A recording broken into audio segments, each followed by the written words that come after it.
April is Autism Awareness Month, so last Friday we shared a story with you about a Bemidji man who has autism. We told you about his college degree and success in the workplace. But now, in part 2 of the series, our Jenny Day tells us how his success story all got started.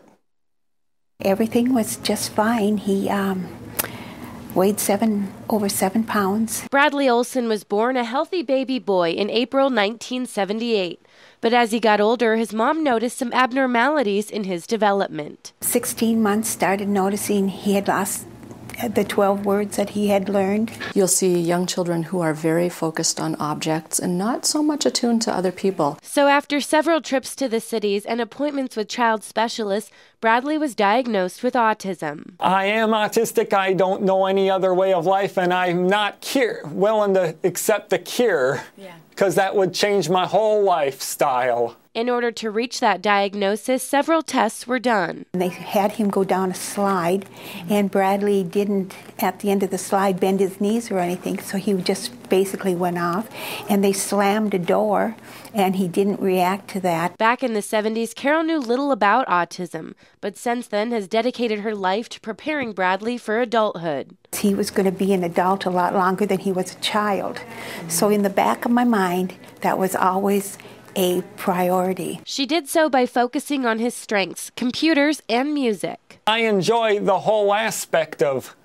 radio and technology. There's a lot of brain-based research being done that's allowing us to understand the disorder a little better. Those brain areas are not as richly interconnected as in more typically developing people. Until Bradley could explain his disorder to students, he remembers being bullied in school.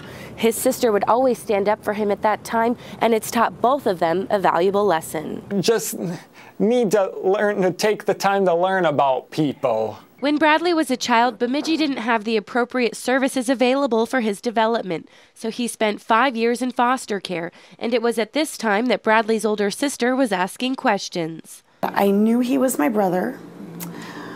I didn't know why he didn't live with us, and I couldn't figure out why, when we were together, why we couldn't play together. And that's because of the traits that are associated with the disorder. They result in problems with social interaction, communication, and then some specific behavioral patterns that have to do with a lack of flexibility.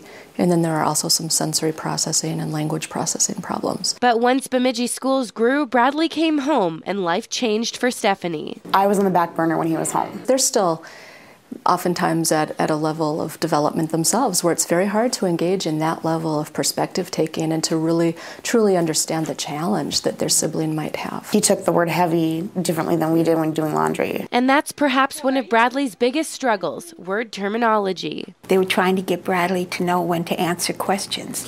And they asked Bradley a question, and Bradley would respond right away. And so the teacher would tell Bradley, you got to raise your hand.